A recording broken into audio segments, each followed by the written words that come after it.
Let me tell you something people don't talk about. Being Filipino abroad looks glamorous from the outside. You post a selfie with a snowman, your relatives comment, wow, ayami-amo na, and everyone back home thinks you're living the dream. But nobody sees the receipt. Nobody sees the price tag that comes with that so-called dream. If you're interested in this topic, hit the like button, subscribe, and type interested in the comments, and I will give you a heart. Because let's be real, being Filipino abroad costs everything. Your time, your peace, your childhood memories, your kids' birthdays, even your sense of belonging. You pay for your success in loneliness and you get zero refunds. Everyone talks about the money, the remittances, the jobs, the dollar exchange rate, but not the cost. No one mentions that the strongest people in the world are the ones quietly crying in a dorm room, thousands of miles from home, smiling on video calls while pretending everything's fine. And don't you dare tell me it's easy. You think working abroad is just makpadala ng pera? Try clocking in 12 hours straight while your mom back home is in the hospital and you can't even hold her hand. Try standing in someone else's house cleaning floors while your own house back in Cavite hasn't heard your voice in months. That's the price. You become a ghost in your own life. See, the world praises Filipinos for being hardworking. They love to say Filipinos are so loyal, so dedicated, so caring. Yeah, of course we are. We don't have a choice. We're out here breaking our backs to make sure our families don't break apart. But here's the cruel part. No one claps when we break. They just expect us to keep going. You know what being Filipino abroad really means? It means you learn to smile with a lump in your throat. You laugh on FaceTime while your kid asks, "Ma, when are you coming home?" And you say, "Soon, Anak," knowing full well that soon could mean another year, maybe two, maybe never. And when you finally go home, what happens? Everyone expects you to be rich. They don't see the debt, the exhaustion, the physical pain that's now part of your body. They just see a balikbayan box, not the person who filled it. So let's talk about that for a second. You ever notice how Filipinos abroad always come home with pasalubong, chocolate shoes, bags, stuffed toys, all that stuff? You know why? Because guilt is heavy and we try to pack it away with gifts. We can't give our time, so we give our stuff. It's the only way we know how to say, "I'm sorry I missed so much." That's what makes us who we are. We love too hard, even when it hurts us. We serve the world with everything we have, and somehow we still feel guilty for not doing enough. Now, you want a joke? Here's one. A Filipino abroad walks into a store, sees something nice, and the first thought isn't, "I deserve this." No. The first thought is, "Bakit to kay mama?" We can't even spoil ourselves properly. Even our joy has to pass through someone else's happiness first. That's how deep our love runs and how deep our sacrifices go. But let's be brutally honest, that love is also what gets abused. Employers, governments, and even families back home take advantage of it because they know the Filipino will endure. The Filipino will forgive. The Filipino will keep sending money even when they're drowning in their own bills. You think other nationalities would tolerate what we do? No, but we do because our hearts are wired differently. Our hearts are stubborn. They keep hoping that one day all this sacrifice will pay off, that one day we'll finally go home for good. But here's the truth no one wants to say out loud. Some Filipinos never make it home. Not because they don't want to, but because the world chewed them up and spat them out. The statistics are brutal. Over 7,000 Filipinos die abroad every year, many never seeing their families again. And when their bodies come home, they're called heroes. Heroes who didn't ask to die. And that's what kills me. We've normalized tragedy. We romanticized pain. We call it sacrifice as if it's something beautiful. But there's nothing beautiful about missing half your life so your family can live better. There's nothing noble about working yourself sick just to send a few thousand pesos home. Let's stop lying to ourselves. Let's call it what it is, the hidden cost of survival. We are the world's emotional labor force. We don't just work for money, we work for meaning. We heal other people's families while ours fall apart quietly in the background, and somehow we're supposed to feel proud about it. But pride doesn't pay the emotional debt. Pride doesn't fix the loneliness that hits at 3 a.m. when you realize the life you're building isn't even for you, it's for everyone else. And that's the irony, isn't it? We left the country to give our families a better life, but in the process, we lost pieces of our own. Now, don't get me wrong, Filipinos abroad are some of the toughest, smartest, most hardworking people on earth. But toughness shouldn't be the only thing people see, because behind that toughness is a human being who's tired of being treated like an endless supply of strength. You see, when the world praises you for being strong, it's usually because they've gotten used to your pain. And maybe that's the part that hurts the most. So if you've ever felt that If you've ever had to smile while breaking inside, if you've ever had to choose between being present and providing, then type reality in the comments, because this right here is the reality of being Filipino abroad. It's not just about leaving home. It's about leaving parts of yourself behind that you'll never get back. To the world, it's happy to keep pretending that's not happening as long as you keep smiling through it. Let's talk about something uglier than money, the silent currency that fuels the Filipino dream abroad. It's not dollars, euros, or dirhams, it's emotional labor. Every smile we force, every tear we hide, every yes ma'am we say when we want to scream, that's the real currency keeping millions of families alive. But no one counts that in GDP, right? No economist in a suit is going to say, oh, and by the way, the Philippines' biggest export isn't labor, it's love, because it doesn't fit on a spreadsheet. You can't measure the value of a mother's absence or a father's exhaustion. But make no mistake, that's the cost that fuels our global reputation. Let me put it this way. The world calls Filipinos the happiest workers. That's not a compliment. That's a coping mechanism. Because if we stop smiling, the world starts to feel guilty. So we smile through pain to keep everyone comfortable, except ourselves. You know what? That's called emotional colonization. We've been trained to package our pain neatly in politeness so that everyone around us can keep pretending everything's fine. And the funniest part, people love it. They love that Filipinos are always positive. They love that we're so adaptable. You know why? Because it makes us easy to exploit. You can't rebel if you're busy smiling. Here's a real life example. A Filipino nurse in the UK works 16-hour shifts taking care of elderly patients who call her angel, but at home she's barely surviving. Rent, remittances, rising prices, she sends more money back than she keeps. Yet when her shift ends, she still smiles and says, "See you tomorrow." That's not angelic. That's endurance on steroids.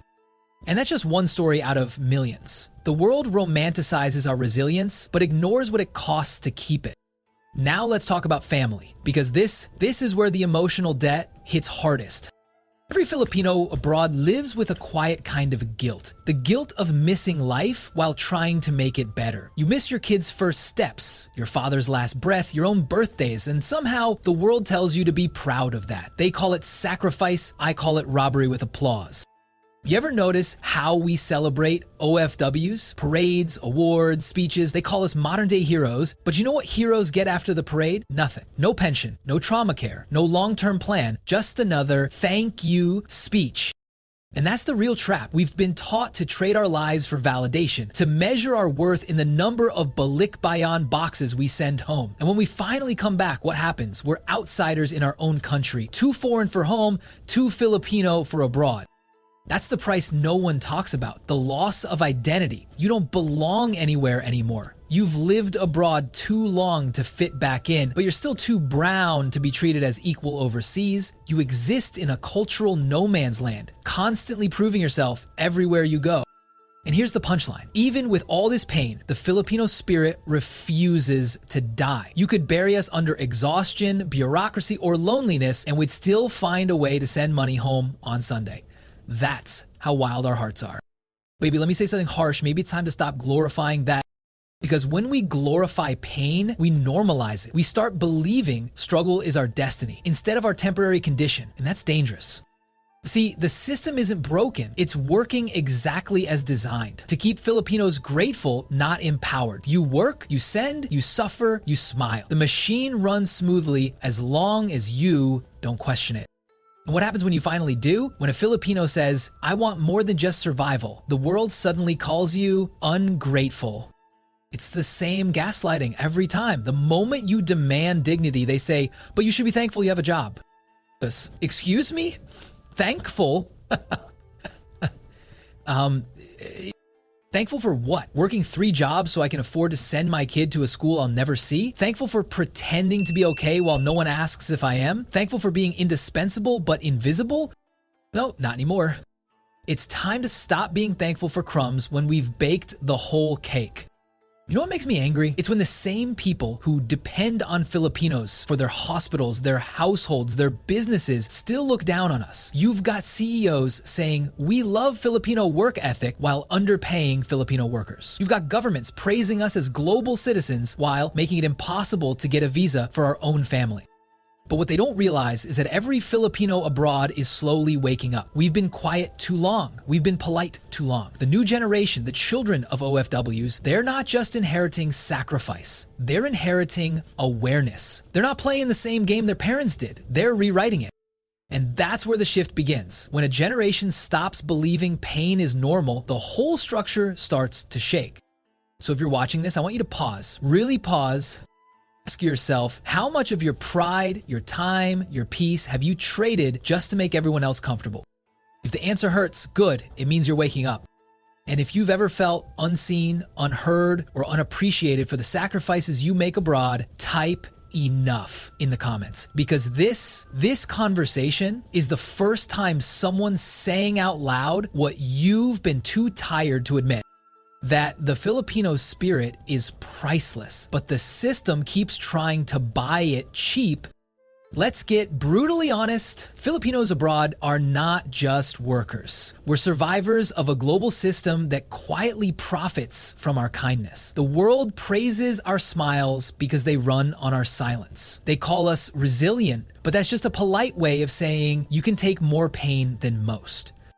And let's face it, it's true. We can. But should we keep doing it? That's the question no one dares to ask. Because for decades, we've been carrying the world on our backs, from the Middle East to Canada, from Hong Kong to Italy. If a country is functioning smoothly, there's probably a Filipino somewhere keeping it together. And yet, when we break, there's no system built to catch us. We are the world's caretakers, but no one's taking care of us.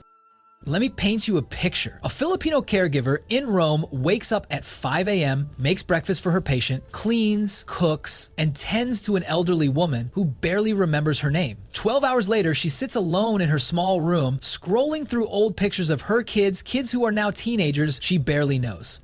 That's the cost of being needed everywhere except where you belong. And the irony? The world loves us for it. They love our warmth, our dedication, our ability to love their children like our own. But they don't love us. They love what we can do for them. That's the invisible line right there. We're treated like family until we ask for fair treatment. Then suddenly we're just workers. And let's get one thing straight, being a Filipino abroad doesn't mean you're weak or desperate. It means you're the kind of person who will trade comfort for purpose, who'll endure pain just to see your family eat better than you did. But that endurance shouldn't be taken for granted. Because while everyone sees our strength, no one sees the burnout behind it. No one talks about the panic attacks that come after a night shift, or the loneliness that hits when you eat dinner in silence. No one talks about the psychological price of constantly proving your worth in a world that still sees you as expendable. And here's where it gets real. Some Filipinos never fully recover from that. They go home after 20 years abroad and realize they don't know how to rest anymore.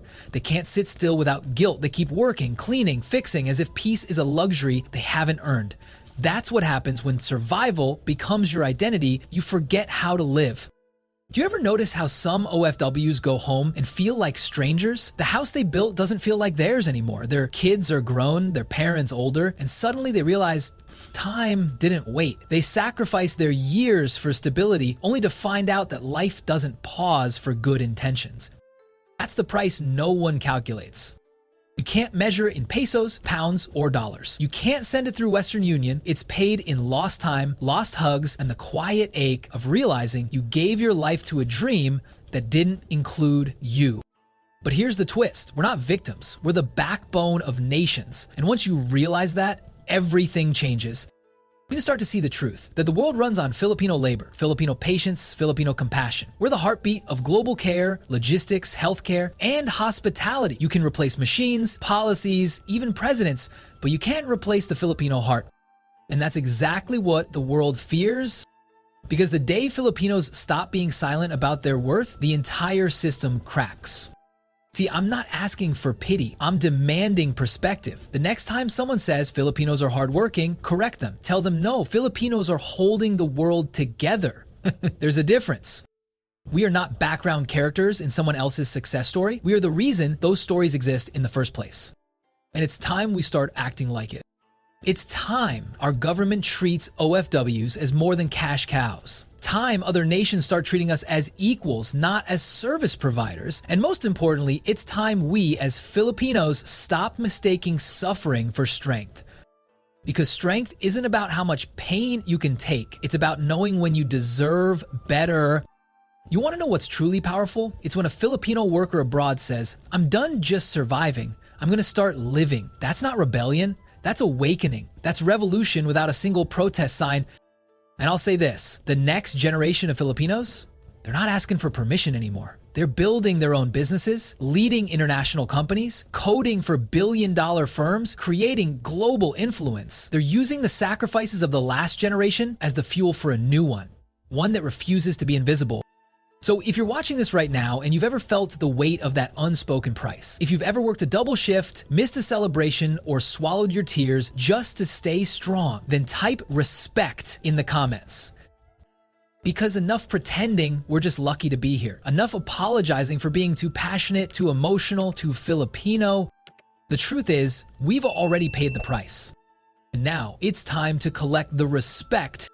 We don't just work for the world anymore, we're building one that finally works for us.